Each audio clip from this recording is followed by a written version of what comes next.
Hello, a few days ago Gavin Wood shared on his Twitter this annual Polkadot Roundup for 2022, summarizing all development last year, so let me share with you some details. Polkadot has become the largest and most diverse ecosystem of Layer 1 application-specific blockchains and apps, and also the only ecosystem fully secured by shared security. Now some numbers. In total 74 Parachains secured a Parachain slot on Polkadot or Kusama up to now. The whole ecosystem currently consists of over 300 applications. In addition, around 550 projects either already launched or are under development on Polkadot, all of this just within the first full year after the launch of Polkadot. Also, more than 200 teams have either launched or are currently building an application-specific blockchain on Polkadot's blockchain framework substrate, so there is many more teams that will secure a Parachain slot on Polkadot in the future or will be deployed to Polkadot ecosystem as parathreads.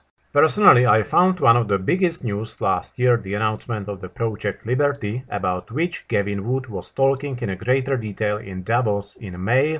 You can check out this video with Gavin Wood's talk to learn more about the project Liberty. Liberty is a new decentralized social networking protocol that's being developed and will be deployed to Polkadot in the future. Project Liberty protocol will enable to build Web3 based, fully decentralized social networks where users fully control their data and privacy. In December, a new version of governance, OpenGov, was rolled out on Kusama. Open Governance removed the council and made Kusama's governance process even more decentralized by giving the full control of the network to the community via voting in referenda. Now, perhaps the biggest news was the recent announcement by the Web3 Foundation about DOT token morphing from security to software. Personally, I have a feeling we all will fully appreciate this great achievement even more this year, once the SEC starts strongly cracking down on crypto projects that are not sufficiently decentralized, unlike Polkadot, so Polkadot should be safe in this regard. Also, on-chain DOT staking has seen a big improvement last year with the launch of nomination pools. Nomination pools make DOT staking directly on-chain much more accessible for everyone, as they allow to stake as little as 1 DOT. I also found particularly interesting this part about Polkadot's forkless upgrades, especially when compared to Ethereum upgrades or to upgrades of Apple's iOS. Last year, Polkadot completed 15 forkless upgrades, totaling 50 forkless upgrades in total up to date.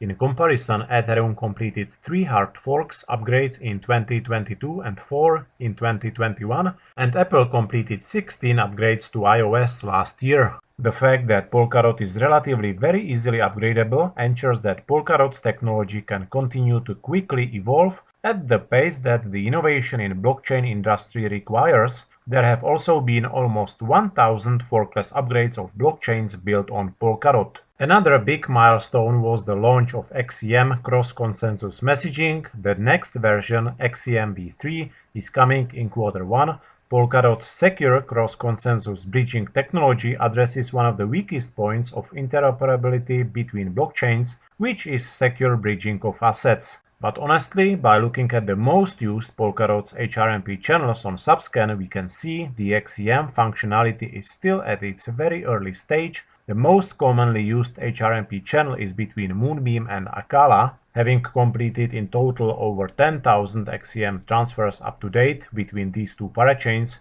which is still quite a low number, so we should see HRMP technology with XCM transfers to fully kick off this year. Once XCMv3 is live, Polkadot will launch trustless bridges for interoperability with other ecosystems, including a bridge to Kusama and also to Ethereum via a new parachain called a Bridge Hub. It is a well-known fact that Polkadot has one of the biggest and most active developer communities in the whole crypto space. Polkadot development hit an all-time high last year. At one point there were 2,500 monthly active developers in Polkadot, making Polkadot's developer community the most active communities outside of Ethereum. Again, for me personally, this is one of the most crucial metrics determining network's future development and potential. Similarly, asynchronous backing that will substantially improve Polkadot's scalability will be one of the most impactful upgrades of Polkadot this year. Asynchronous backing will enable Polkadot to process up to 1 million transactions per second, which, if really achieved, would represent a new transaction peak of throughput for the blockchain industry. I very well remember the words of Gavin Wood in his talks, repeating many times that in order for Polkadot to really serve as an infrastructure for Web3, Polkadot must be able to process millions of transactions per second, so similar scalability to what Visa and MasterCard can process. Of course, right now or even in the midterm future, there is no need for Polkadot to be able to process millions of transactions per second, but in a few years' time frame, this high scalability will be a must. Polkadot has just entered into its only second year after the full launch, so the ecosystem is still very young, and even younger are Polkadot's Parachains, as the average Parachain on Polkadot is only 6 months old. That means within this year, many Parachains and projects will mature. Sometimes we tend to forget that teams building their Parachain on Polkadot have mostly, thus far, focused on building their core functionality, which is launching the blockchain, generating blocks, removing pseudokey, enabling governance, token transfers, and XCM transfers. Since all of that takes its time, for many projects there has not been enough time to focus more on other things, such as the UI of their app or marketing. So for most of Parachains, a real adoption should finally kick in this year, so I'm guessing by the end of the year we will know which Parachains are gonna make it long term and which will disappear for good. I'm also hoping that after all those harsh crashes and sad events in crypto space last year, Web3 narrative along with the need for a true decentralization